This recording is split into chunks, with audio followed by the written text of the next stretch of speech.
Oh, it's the flowers again. Yeah.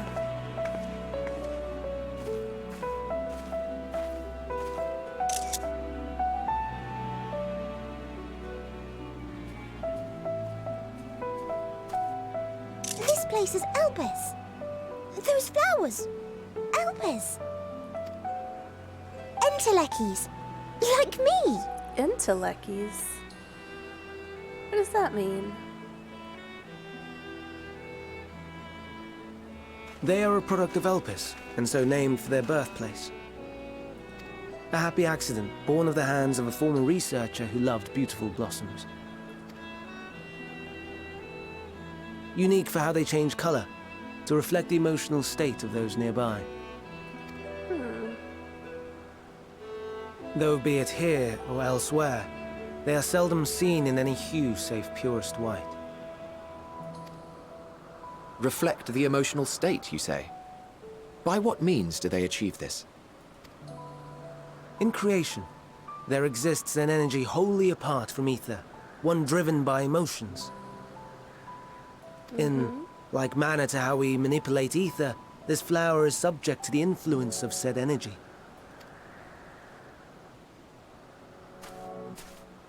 While it has no will of its own, it is sensitive to the prevailing emotion in the vicinity, and reacts by altering its color and vibrancy.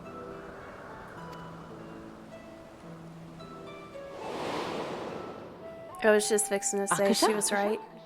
It is one of the unseen energies defined by Harnish alchemical theory.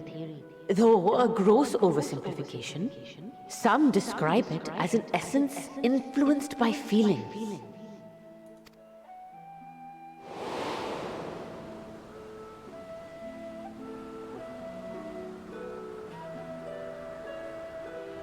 Akasha.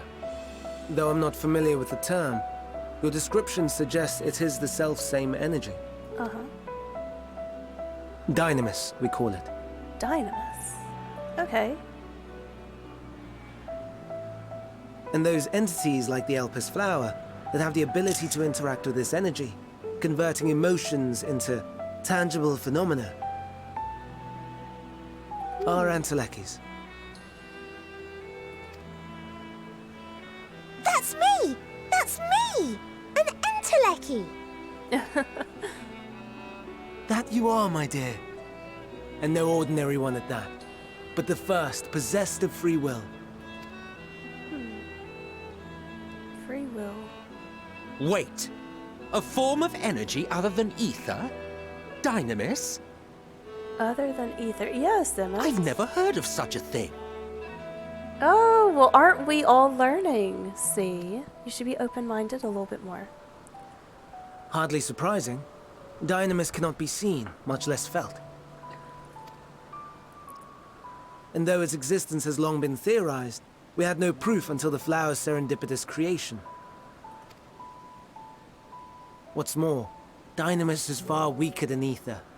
Under normal circumstances, its effects are drowned out by the latter, on account of which, beings comprised of and reliant upon the ether, like you and I, are unable to make practical use of Dynamis.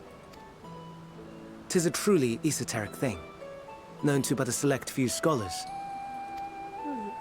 Intriguing. Then, given the limitations you described, why create Meteon? Meteor. Why? You were lonely, weren't you? You wanted a friend. Our star, Aetheris, is especially rich in ether, so much so that its name is derived from it.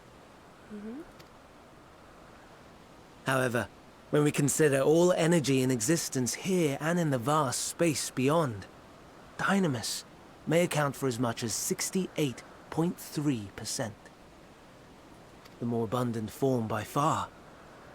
Were we able to control it, we could open the door to limitless possibilities. 'Tis not unlike a gently flowing stream, unable to break through the dam of ether barring its path. But if we could imbue the stream with the vigor of a raging river...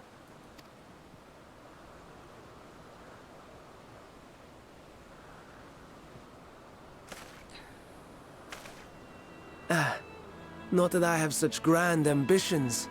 Sure, you just said it. Of course you do. Nay. I merely wish to create a being that could traverse the great expanse. Traverse the great expanse. So she's able to go wherever she wants to in the universe? Maybe?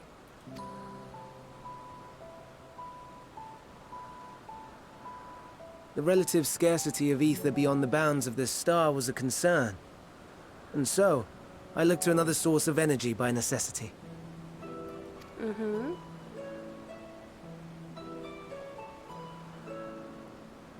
That being Dynamis. No wonder her ether is so thin. Precisely. Yours is thin too. Like an entelechy. Like me. So, are we the same? Entelecchies.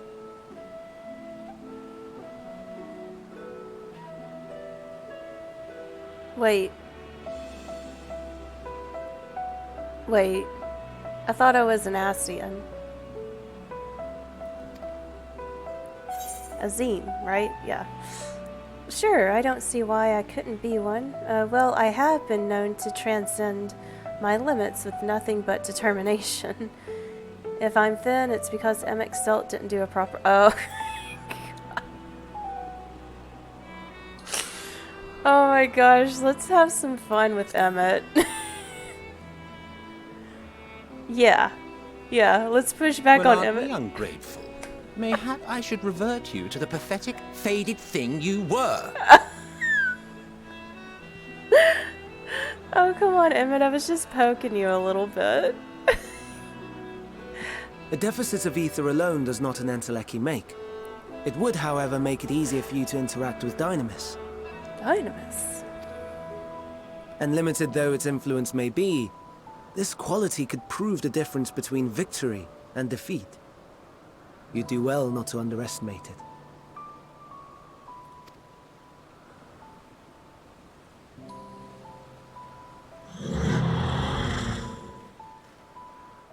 Oh dear. I'd forgotten about the poor fella. You must excuse me a moment while I go and verify a few more things. Uh-huh.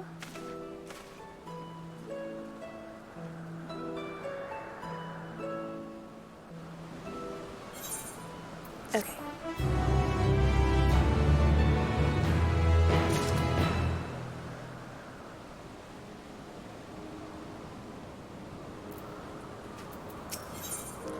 Emet Selk appears to be deep in thought. Not that I or anyone else would be able to make use of it even if we knew, but it irks me to discover that there is an entirely different form of energy, and no one told me. Emet, it's okay. That personal annoyance aside, Hermes' knowledge is undeniably impressive, given that there are none among the 14 who specialize in the celestial. He would be a welcome addition. Assuming he can be persuaded to join, that is, I still can't understand his hesitation. Why did you join? What do you specialize in? What do you specialize in? Oh, you wish to know why Emet Selk was chosen for the convocation. I should be glad to share the tale. Uh-oh. Where? It began when? Not another word. Oh, I need to know this. No, tell me. Least you've forgotten. We're to learn about Hermes, not me. My misspent youth is not your concern. Oh, come on, Emet. Let's hear a tale. Let's hear a tale. Come on. What now?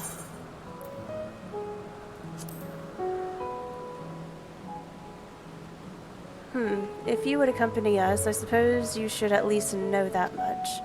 The convocation is 14. A 14 is governing body that determines Murad policies. Our goal is to ensure that all is right in creation, that our star may know a brighter future. As the name suggests, the council is comprised of 14 offices, each of which is held by an individual chosen for their surpassing abilities. Depending on the office, one is required to either be an authority in a certain field or possess skills that would facilitate the performance of their stipulated duties. The former category includes matron, specialist in aquatic life, longroof, specialists in terrestrial life, and husbandry. Holomrot, a specialist in fungal and plant life, specialist in medicine, and La Habrea, specialist in creation magics, who has brought forth phantom beings of the highest complexity. As for the later category, there is Ultima, advocate of the arts, a champion of enlightened rhetoric, Pascheret, preserver of discipline and order, Emet Selk, keeper of the ethereal realm or underworld. That's why you're named Hades, the underworld. There we go. In the vernacular, Van Daniel, pursuer of extant phenomena, and Asim, traveler of the world and counselor to the people. That's me. What? Should I be revealing such details to you? Don't be silly. Even children know this much, and you would do well to remember it all. All right, Mr. Underworld. I'll tell you the tale when we're away from the sensitive ears. Please do so. I need to know. My apologies for the wait. I have inspected the Ampulos to my satisfaction. All is well with the creature, and I dare say it won't be long ere it is released into the world. Another creation, however, reportedly isn't faring so well. God, what is up with these names, dude? The Chartis? That is what we shall tend to next. If you'll follow me, my friends, we shall return to the main aisle. Alright. So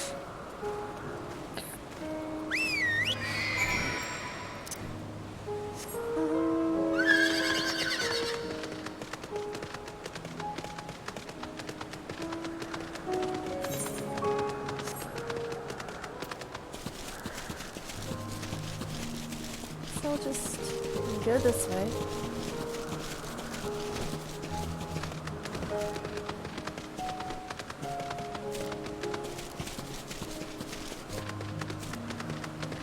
Oh, hey, it's those things. Yeah.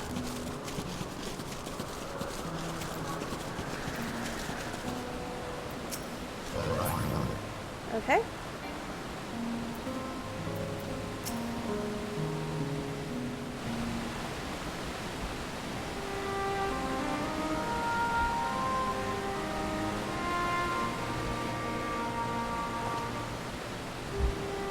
I understand there is a problem with one of the Chartis. Yes, that's right. As you know, the Chartis is based on a sea creature, owing to adjustments to enhance its affinity to wind. It is capable of flight. The specimens created for the concept could all fly without issue, but a problem arose in subsequent generations. The third generation creature was born with an etheric balance leaning strongly toward water, its aquatic origin reasserting itself, it would seem. The result being its affinity to wind is diminished, and it cannot fly, no matter what we try.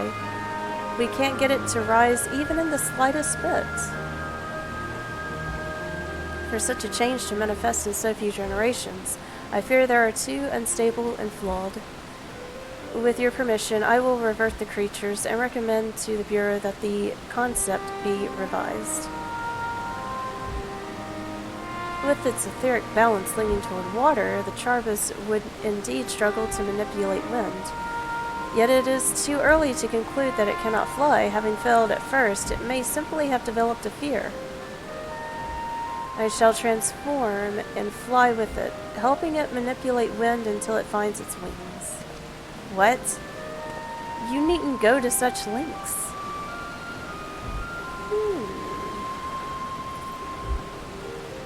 You don't know? Ugh, but of course not.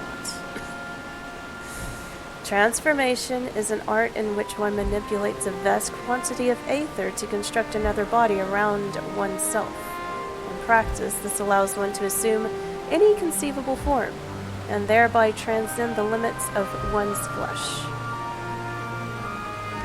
Yet, convenient though it may be, transforming in the presence of others is considered vainglorious in an extreme, as unclothed and unseemly as running about robeless. Shameful. Am I to understand you make a habit of this? Nothing of the sort. It's just that, when transformed, I can will the wind and fly. It may seem excessive, but what is our shame next to the lives of these creatures? They deserve a chance, and we owe it to them to do all in our power. Oh, be that it may.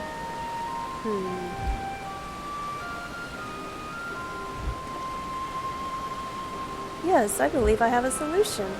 Emet Silk, may I trouble you to move that Charbus away from its fellows? Somewhere out of sight. He's like, you're wanting me to do something? Meanwhile, I'd like the rest of you to help me prepare here. What mischief are you scheming now? No mischief, I assure you. I would but spare you the need to report to your colleagues that Hermes committed an indiscretion. So have a little faith and run along.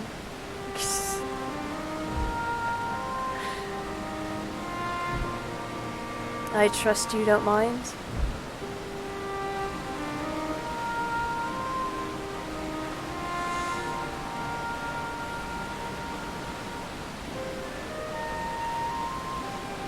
It's like limping away, poor thing. Alright. Emet Silk is out of sight. Good. Let's speak of the plan. It's a stroke of genius, really. We have Emet Silk train the Charbus. What? What? Aside from being able to fly untransformed, he can readily see ether currents.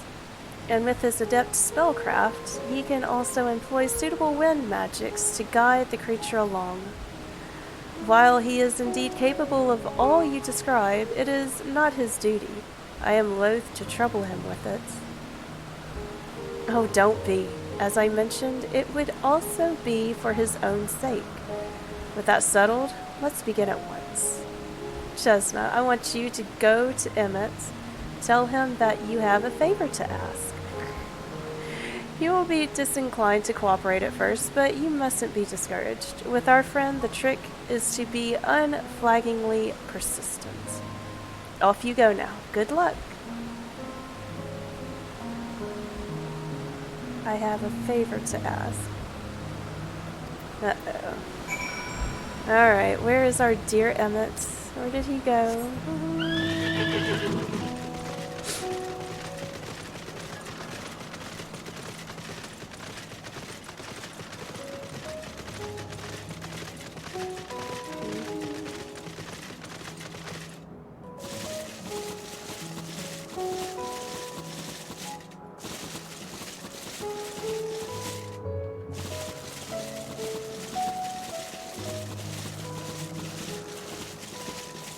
There he is.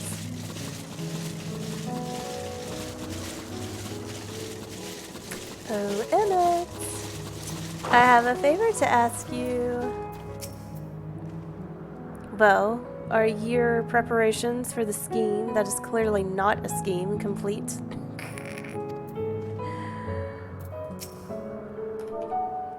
I need to put this in say.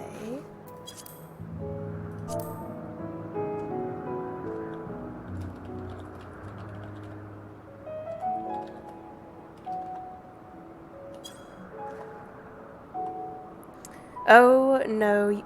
Oh, no, you don't. I'm not lifting a finger. Oh, yes, you are, Emmett.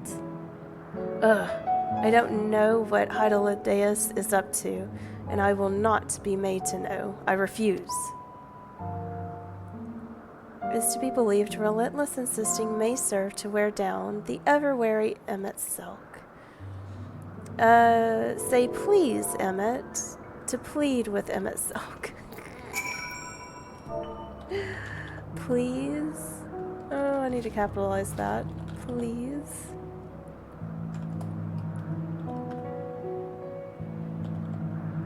Let me make sure I'm spelling it right. Please? Please? No, no, no. You are not foisting this nonsense on me. Oh, come on. Let's play.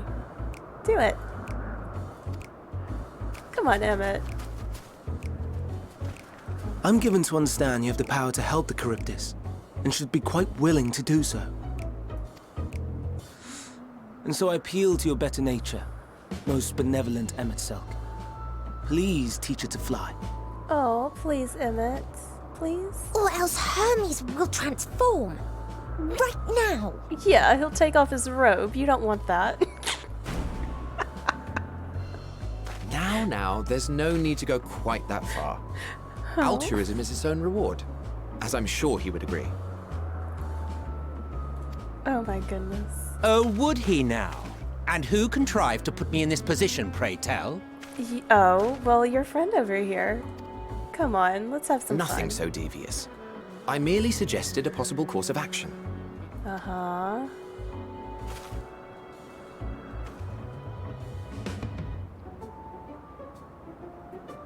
Please, Emmett Sulk. Please. You can't say no to a face like that. Come on, Emmett. Show us how good you are. Show us how amazing you are. Come on. I did not come all this way to play nursemaid to your creations. I'd thank you to remember this favor and let it be the last. Oh, he's doing it. Yay.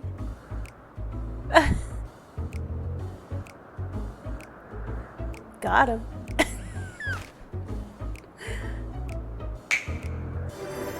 There's the snap. Hey, I have that mount.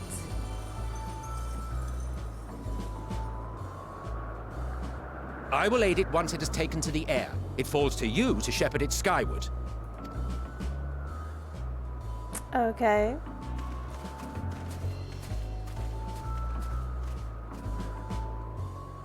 Well, let's relax and enjoy the spectacle, shall we? Yes, this will be fun to see. Emmett actually doing something.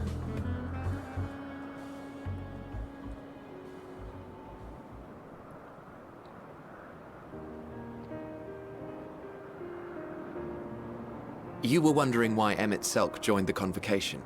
Yes, I was. Truth be told, he wasn't the first choice for the office. I was, on the strength of my ability to see ether. But I declined the offer. For though my vision is exceptional, I am pedestrian in all other aspects. Worse even, quite abysmal when it comes to manipulating ether, for example. Couldn't transform even if I had a mind to do so. Really? What good is the ability to perceive a problem if one cannot act to address it? So you and Emmett are actually kind of a team. Emmett Selk has no such shortcomings. He excels in vision and manipulation both, the latter to an extraordinary degree. If there is a mage more powerful, I do not know of them. A mage? I see.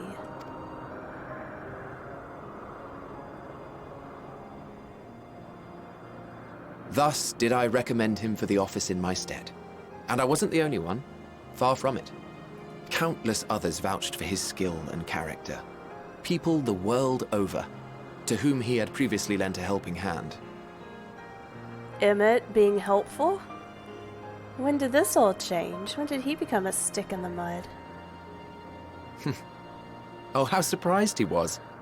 Claimed he hadn't done anything remarkable for anyone. Modest to a fault. Oh. He deserved every bit of acclaim he received. Yet he may well have gone unappreciated were it not for a mutual friend. Oh? A singular soul who can't help but involve herself in the business of others. Where she walks, excitement is certain to follow. This has got to be Azim. Her antics irritate Emet Selk to no end. But much of his grumbling stems from genuine concern. Oh. Grumblings, yet he's very concerned of her. How sweet. When our friend calls, he never fails to answer and lend his talents. See, he's a nice guy. And in the course of doing so, he himself came to be recognized and respected by those around him. Oh. They are truly remarkable individuals, and I'm proud to call them friends. To help them realize their dreams.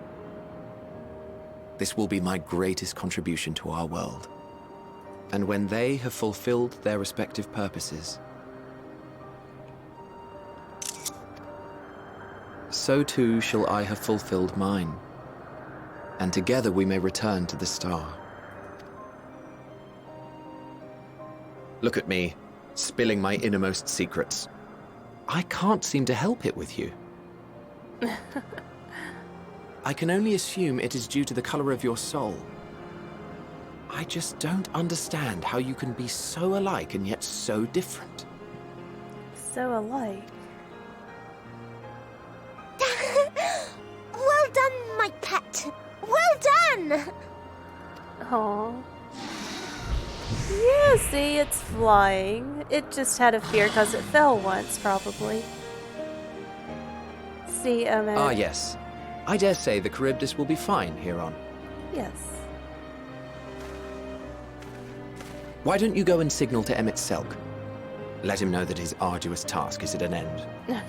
His arduous task. Okay.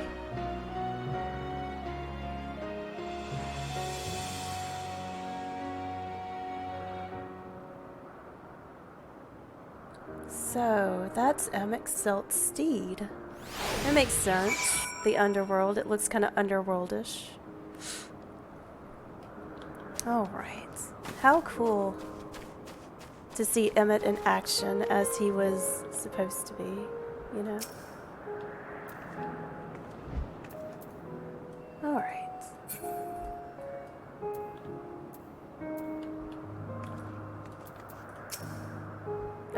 It's flying. It's really flying as if it were born to do so. Thank goodness.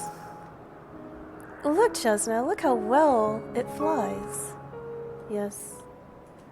Let's see here.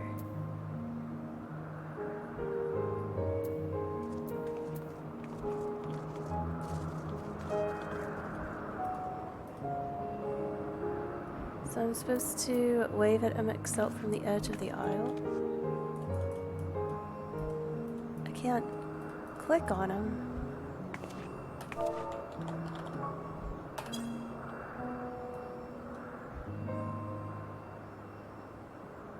Emerging from his reverie, Emet Selk notices you and begins to descend with the Charybdis.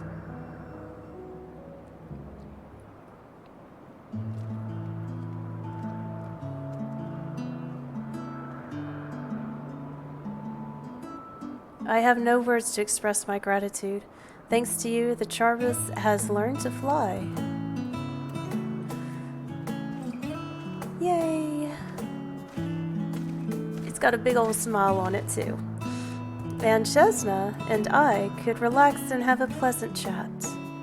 Oh, I'm sure you did. The creature needed some small assistance at first, but soon it was flying more or less on its own. I doubt you will need to repeat the lesson.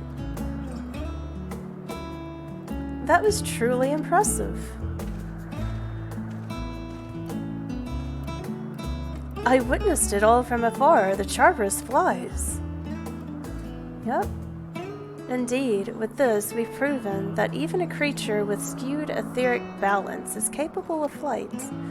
Though we helped to achieve this, the Charbus is a herd animal.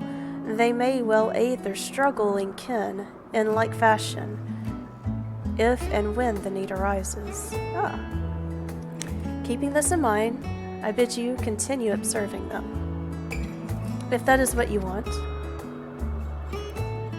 But if I may say so, rather than hoping an idealistic possibility comes to pass, would it not be simpler to have the concept adjusted?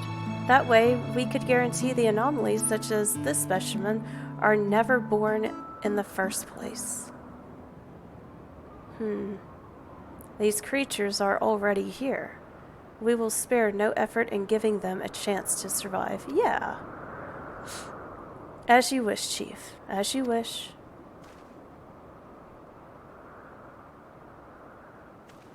It's pretty. It's blue and everything.